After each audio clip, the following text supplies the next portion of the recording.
이번 시간에는 지난 시간에 이어서 주먹장 턱자임과 기둥 사계자임에 대해서 여러분들한테 설명드리겠습니다. 우선 먼저 주먹장 턱자임에 대해서 말씀드리겠습니다.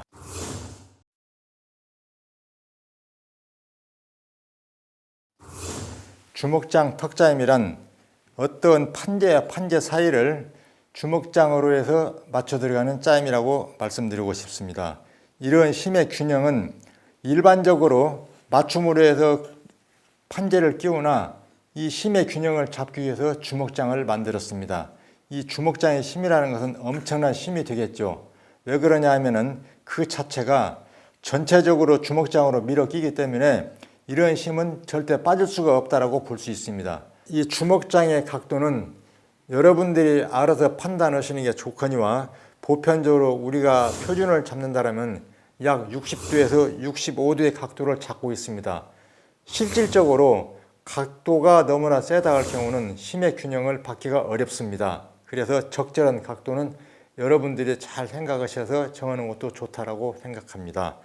아울러서 이런 주먹장의 끼움으로서 사용도는 선반의 중심 부분에 들어가는 부분을 많이 활용할 수가 있겠죠. 바로 이런 것들은 우리가 나사못을 박아서 조립할 수 있는데 이런 경우는 전혀 못을 사용하지 않고 끼워 맞춤으로 해서 들어갔다는 것이 큰 장점이 되겠습니다. 여기도 역시 주의할 점은 이런 맞춤 과정에 어느 작품이나 밀어 끼기는 마찬가지인데 힘의 균형을 받기 위해서는 너무나 헐거도 안 된다는 얘기입니다. 역시 이것도 너무나 뻑뻑하면 터질 염려가 있기 때문에 힘의 균형을 잡기 위해서는 적절한 조정이 필요하겠죠. 그게 바로 조립 과정에서 적당한 뻑뻑하기에 조절이 필요하다고 보고 있습니다. 너무나 헐으면 자체가 움직인다는 것을 여러분들이 주의 있게 살펴야 할 점이 되겠습니다.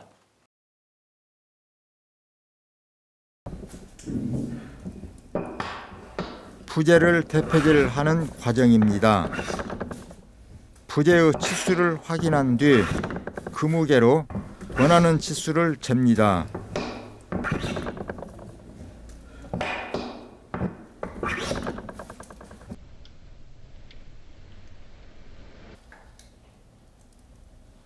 숯장부를 가공하는 모습입니다. 주먹장이 들어갈 부분에 먹금을 넣은 다음 주먹장의 물매를 표시합니다. 물매를 긋는 과정에서 자가 흔들리지 않도록 주의합니다.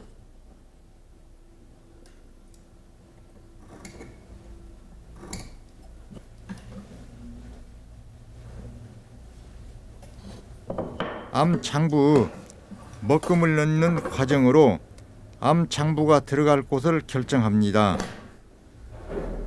자재의 넓이를 표시하고 주먹장에 들어갈 깊이를 표시합니다.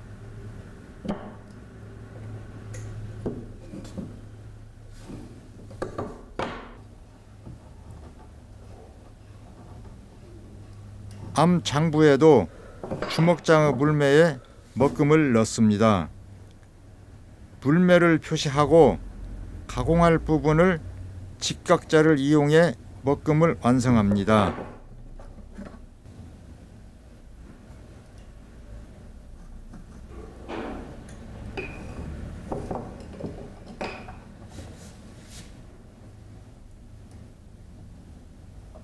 반대쪽도 같은 방법으로 주먹장의 물매를 표시합니다.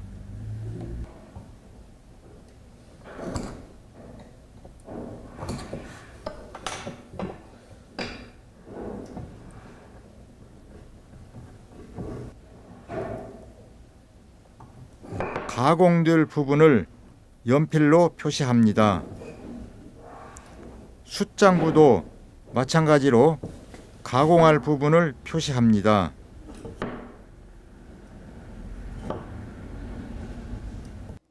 먹금이 완성된 모습입니다.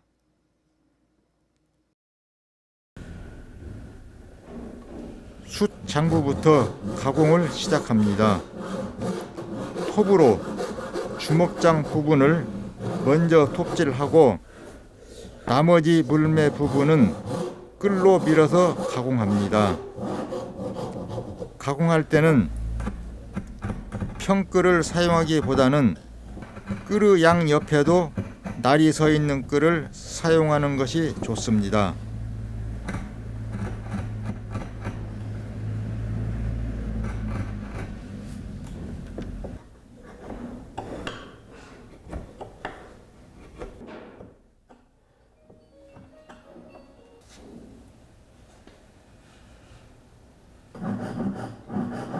숯 장부 가공을 마치고 암장부를 가공합니다. 암 장부 물매 부분을 톱질해 줍니다. 가공이 편하도록 나머지 떨어져 나갈 부분에 톱질을 몇 번 더 합니다.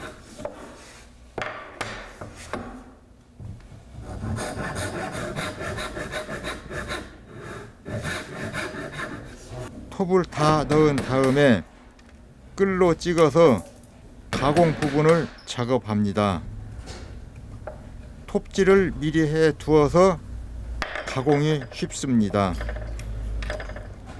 물매 부분은 끌로 쳐서 가공을 하고 호미끌로 이용해 가공합니다. 호미끌의 각은 양옆에 날이 날카롭게 세워져 있어서 직각이 아닌 예각 부분에서 가공이 수월합니다. 마지막으로 주먹장의 끝 부분을 깔끔하게 가공합니다.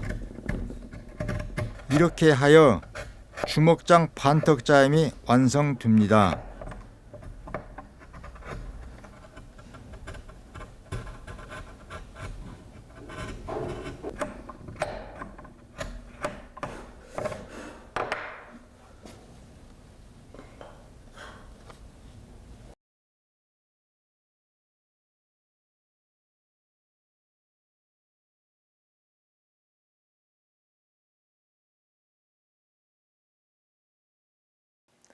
이번에는 기둥 사계짜임에 대해서 여러분들께 설명해 드리겠습니다.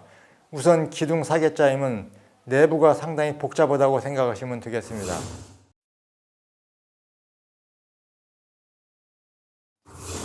여기도 역시 여러 가지 힘의 균형을 잡기 위해서 반턱 맞춤과 여러 가지 복잡한 맞춤이 많이 들어가 있습니다. 바로 이런 것들은 우리가 그 좁은 공간에도 빈틈없이 전부가 나무와 나무가 연결됨으로 인해서 힘의 균형을 많이 잡을 수가 있겠습니다. 일반적인 짜임은 어떤 구멍의 형태를 파고 끼워 맞춤으로도 짜임이 들어가는데, 이 반턱 짜임은 부재 자체가 어떤 구멍을 파서 끼워지는 맞춤이 아니고 턱을 다 가공해서 맞춰 들어가는 부분이 되겠습니다. 즉 기둥 같은 경우도 어떤 끌 구멍이 아니고 공간이 다 사방으로 터져 있는 상태를 다 가공되어 있고, 또한 위에 얹어지는 십자 모양의 형태도 끼워 맞추는 부분이 아니고 다 공간이 터져 있다고 생각하시면 되겠습니다.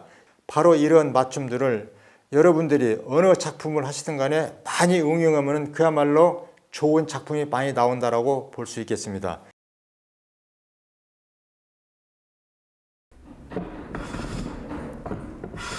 자재를 마감 대패질하는 과정입니다. 원하는 치수대로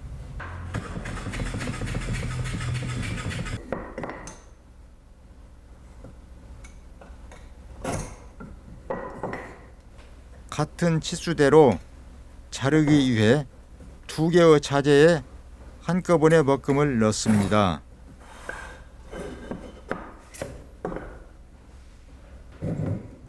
자를 부분에 먹금을 넣고 자재를 톱질합니다. 톱질은 사방으로 돌려 톱질을 하고 마무리 변은 대패질을 하여 말끔하게 정리합니다.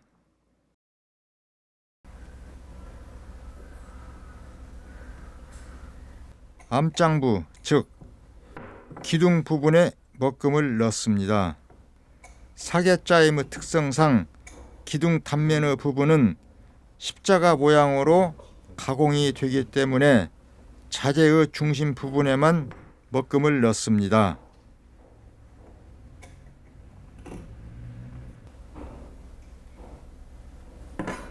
자재의 네 방향 모두에 같은 먹금을 넣습니다. 그 무게에 원하는 치수를 정하고 기둥 부분에 먹금을 넣습니다. 그 무게를 긋는 넓이만큼 남는 부분입니다.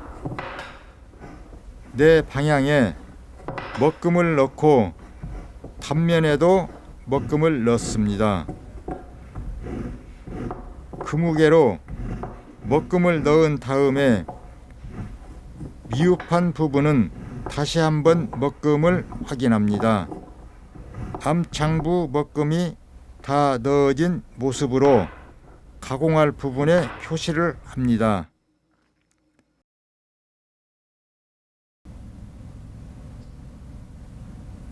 숫장부가 들어갈 부분에 위치를 결정하여 먹금을 넣습니다.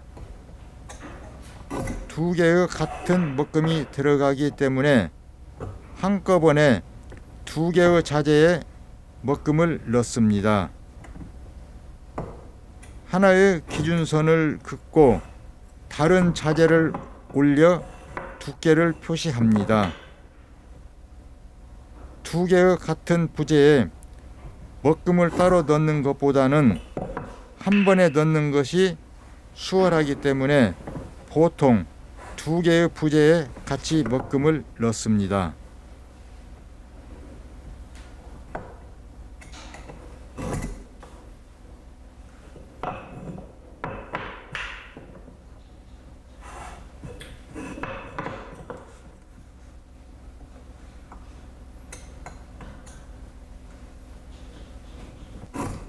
두 개의 부재 모두에 같은 위치에 먹금을 넣은 후 좀 더 자세히 먹금을 넣는 과정입니다. 먹금을 넣는 과정에서 가공이 되지 않을 부분에 먹금을 넣지 않도록 주의합니다. 하나의 먹금을 넣고 다른 자재에도 먹금을 넣습니다. 지금 먹금을 넣는 과정들은 직각자를 이용하여 먹금을 넣고 이 과정이 끝나면 그 무게를 이용하여 먹금을 넣습니다.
앞서 기둥에 그었던 그 무게로 숫장부에도 같은 먹금을 넣습니다.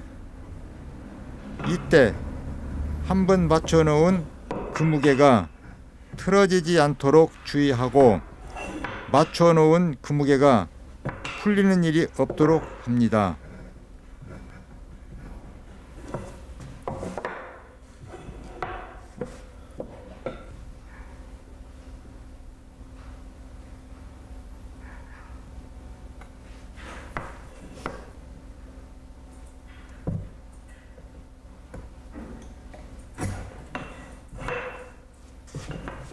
먹금이 미흡한 부분이 없는지 확인하고 미흡한 부분이 있다면 다시 한번 먹금을 넣어 완성합니다.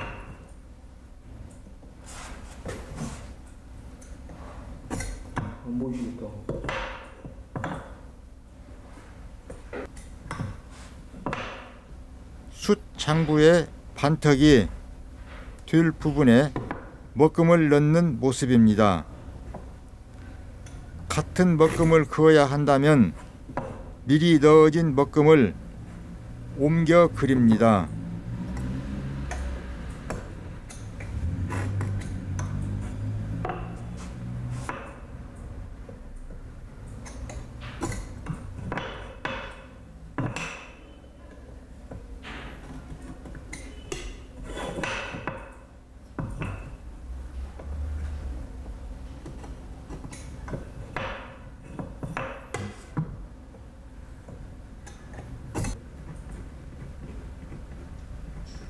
가공될 부분들을 표시합니다.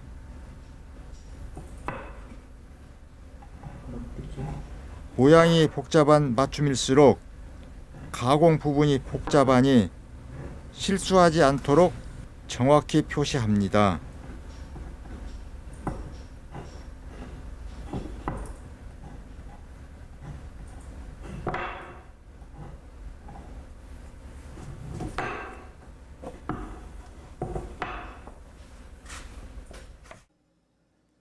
먹금이 완성된 모습입니다.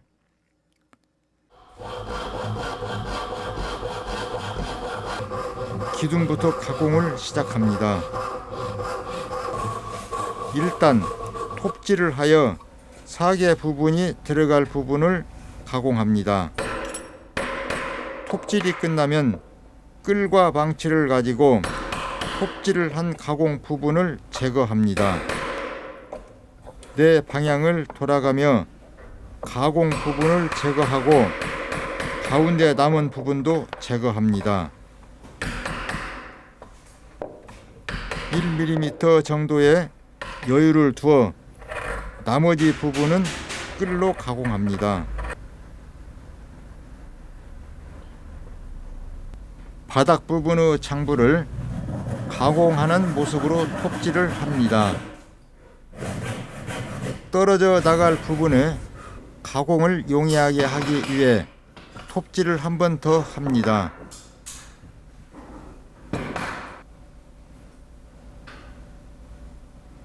가공은 한쪽 방향에만 하기보다는 양쪽 방향으로 돌려가며 가공을 합니다. 바닥면의 수평을 보고 톱질을 하는 과정입니다. 여러 번 톱질을 하여 가공이 용이하도록 합니다. 끌로 가공을 하고 마감을 합니다. 모든 가공이 끝나면 조립합니다.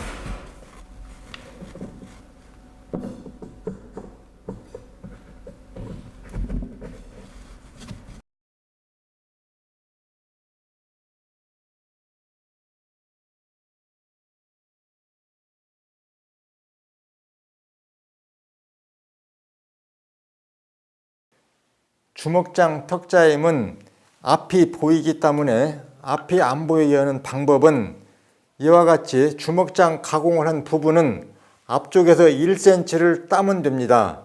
또한 밑에 판재는 앞에서 1cm를 가공을 않고 뒤쪽으로만 가공을 하면 되겠죠. 바로 이런 것은 앞을 안 보이기 위해서 하게 됩니다. 즉 그런 딴 상태로 뒤에서 가공을 해서 밀어 낄 경우에는 앞이 안 보인다고 보겠습니다. 바로 이렇게 밀어 넣었을 경우에 안 보인 상태를 여러분한테 보여드리겠습니다. 바로 이런 상태가 되겠죠. 이번 시간에는 턱자임 중에서 주먹장 턱자임 및 기둥사계자임을 여러분들한테 말씀드렸습니다.